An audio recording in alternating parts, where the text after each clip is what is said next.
series, no regeneration, and in the same year showed regeneration. And he explained it that the one that he found regeneration in, there were deeper defects, had more potential for regeneration.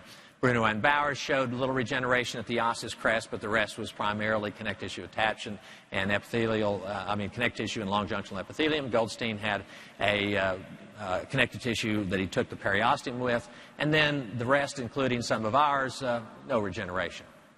If you look at if you look at enamel matrix derivative, there's some evidence here that that can influence regeneration. Rasparini did a subepithelial connective tissue graft with EMD and showed regeneration. Lars Hale did experimentally created defects and showed regeneration.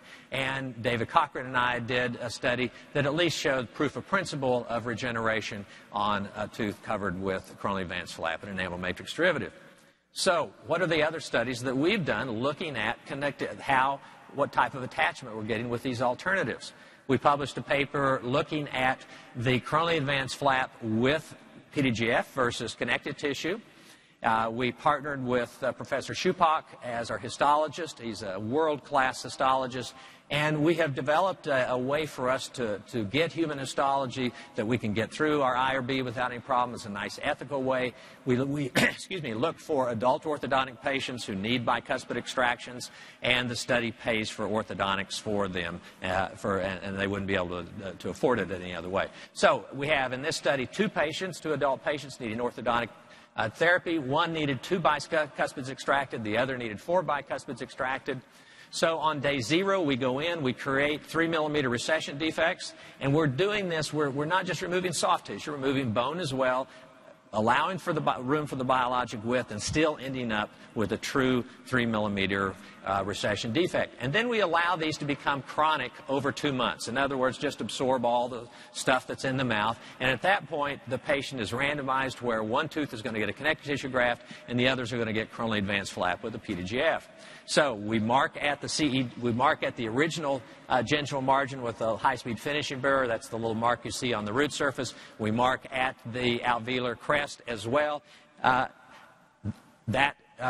So that we can look at that histologically. You know, if you're doing histology, you've got to have these markers or you don't know where you're at. We graphed it here. It's what we have at a year. And then at 9 months later, or 11 months from baseline, we remove this tooth in block. Then the patient goes into orthodontic therapy, and these spaces are closed. So what do we find?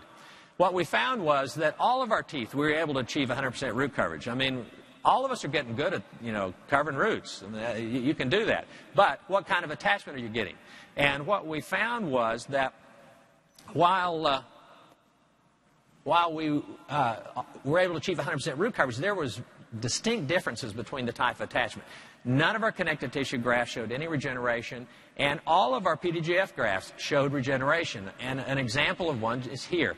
So again, you see the recession. You see my 2 marks we made at the time of surgery showing the free gingival margin, showing the osseous crest. This is grafted with PDGF, and here the tooth is removed in block. 100% root coverage. Put your Superman glasses on, look through that tissue, and here's what you see in the micro-CT. You see you have bone growing up to the notch at the original free gingival margin, and then you see your CEJ. When I first looked at this, I thought, yeah, wow, that's cool, but why didn't we get more bone? I mean, you always want more. And I didn't even realize this, what was going on. This is not in the manuscript. This is cases in the manuscript, but I didn't write this in because I didn't realize why we didn't get more bone. What occupies that space between the 3mm notch at the original gingival margin and the CEJ? Biologic width, right? So you can't get more bone. We generated as much bone as we could physiologically. And if we look at a ground section right through there, here's what we see. We see old cementum covered by new cementum, functionally oriented PDL into new bone with Sharpie's fibers. Beautiful histology, no doubt about it. You don't have to take my word for it. In your face, periodontal regeneration. Same patient, here's whoops, one slide ahead.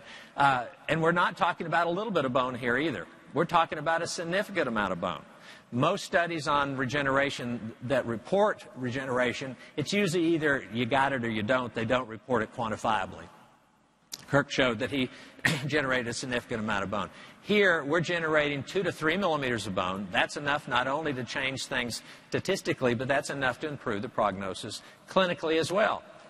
Here's the control in that same patient. You see the histologic markers, the connective tissue graft. 9 months later, we remove the tooth and block. And look at the difference on the micro-CTs here. This, you can see exactly where the original notch at the alveolar crest was. We've had no bone growth whatsoever here. Did we achieve 100% root coverage? Yeah. Did we achieve regeneration? No. We have completed and are in the process of analyzing our data and beginning to write this paper up. This will be the largest human histology study ever done looking at the type of attachment we're gaining to root surfaces. Here we have a similar study to what we did before, but we have more teeth. It's going to be a connective tissue graft versus coronally advanced flap with enamel matrix derivative. So again, on day 0, we go in, we create our defects, just like I showed you a moment ago. At 2 months later, after allowing the teeth to become chronic, we either treat these teeth with connective tissue graft or coronally advanced flap with enamel matrix derivative.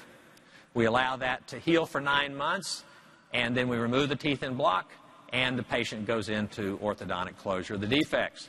So what are our preliminary results? On all of our connective tissue grafts, no regeneration.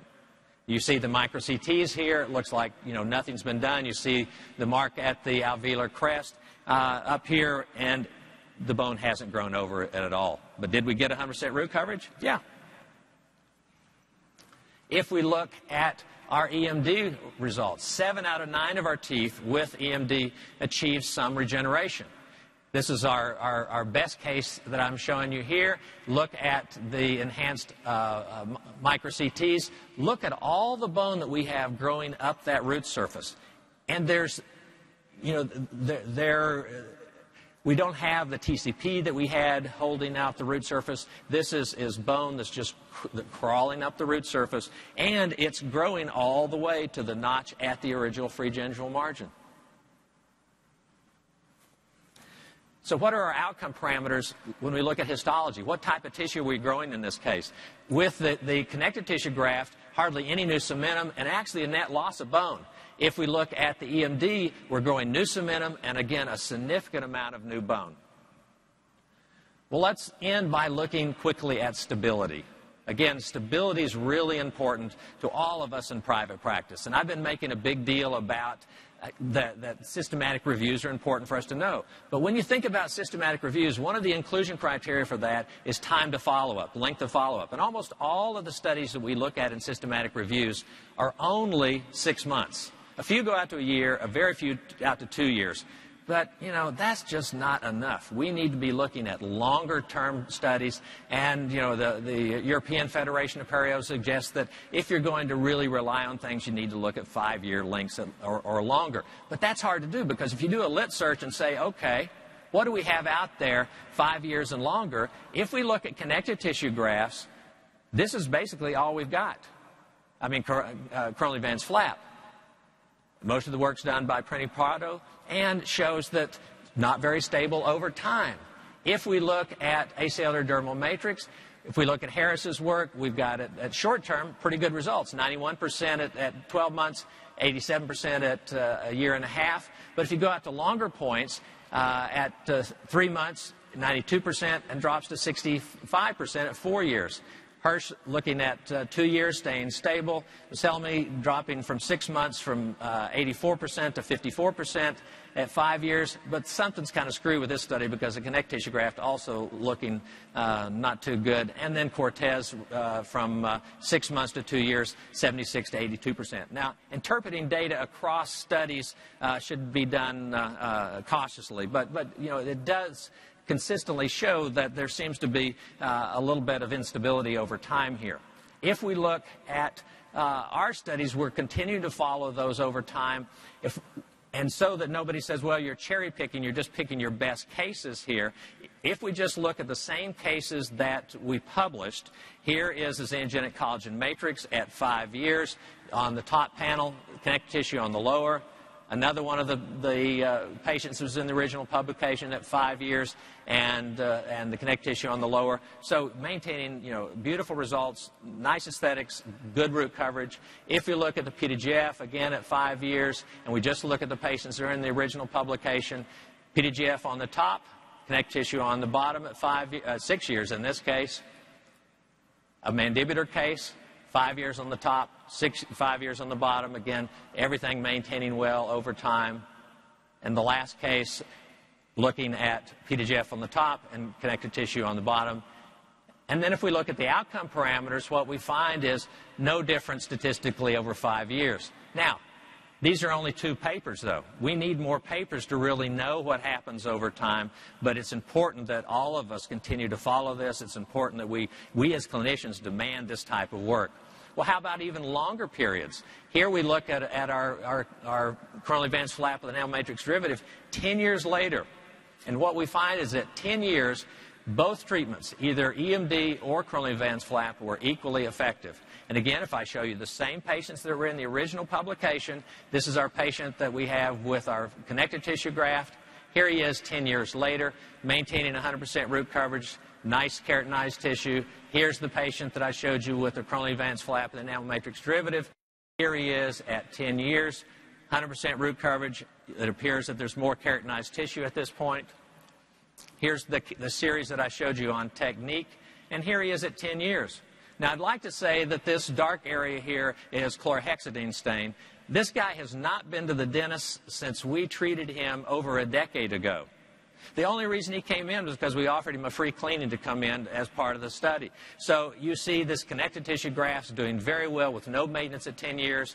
Here is the opposite side that I showed you, and look what we have at 10 years here. We're maintaining the emergence profile. It hasn't collapsed. Clearly, you can appreciate the increased zone of keratinized tissue on this patient at 10 years over what we had at 1 year. So our results demonstrated that with the connective tissue graft, at 10 years we were still achieving 92% root coverage. With an enamel matrix derivative, 83%. Compare that again to the benchmark. That's about what you would expect on systematic reviews that are 6 months, not 10 years. Compare that to the only study that's out there at 10 years, and that's the Nichols study looking at connective tissue graft versus the polylactic acid membrane, and their results were abysmal at 10 years. In fact, 5 out of 9 of their test sites were actually worse at 10 years than they were at baseline. So it kind of goes against the doctor do no harm thing. So let's sum things up. If we're looking for alternatives, we've got to look at these different outcomes. We've got to look at clinical outcomes, patient-related outcomes, attachment and stability. And if we look for keratinized tissue, what do we got? Free gingival graft, positive clinical outcomes. Negative patient-related outcomes. Positive tissue generated with positive stability. If we look at xenogenic collagen matrix, positive clinical outcomes, positive patient-related outcomes. Generates the tissue we want, stability, we'll see. LCC, living cellular construct, positive clinical outcomes, positive patient-related outcomes. It generates the kind of tissue we want, and we need to see long-term. What if we're looking at root coverage? The gold standard, connective tissue graft, positive clinical outcomes, positive, negative patient-related outcomes, probably negative attachment. We're not going to expect attachment. Stability, yeah, works over time. Coronally advanced flap, positive, negative clinical outcomes, positive patient-related outcomes. We don't expect regeneration, and it doesn't appear to be stable over time. Acellular dermal matrix, positive clinical outcomes, positive patient-related outcomes. We don't expect regeneration, and it's some questionable as to how stable it is over time. Xenogenic collagen matrix, positive clinical outcomes, positive patient-related outcomes. We don't know about the attachment because the study's not been done. It needs to be done. Stability appears to be stable over time, but we need more studies. PDGF. Clinical outcomes, positive over time. Patient-related outcomes, positive over time. Attachment, we know we can create regeneration with it, and it appears to be stable over time, but again, we need more studies. Enamel matrix derivative, positive clinical outcomes, positive patient-related outcomes. We know we can create regeneration, and we know it maintains stable out at least over 10 years. So, Is it as easy as we just count up the positives and who gets the most pluses wins? It's not that simple, is it? Because we have to take these alternative materials, but we have to look at what the patient's bringing us.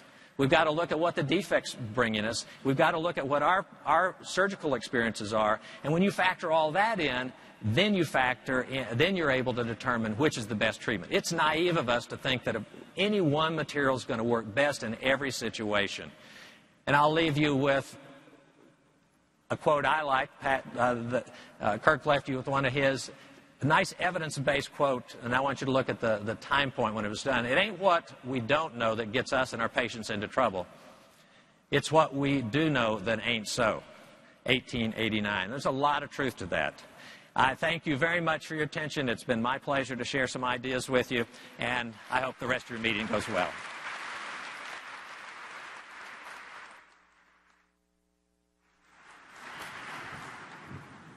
Another outstanding presentation. Our final speaker is Dr. Pat Allen. Dr. Allen is past president of the American Academy of Aesthetic Dentistry, the American Academy of Restorative Dentistry, and the American Academy of the Periodontology.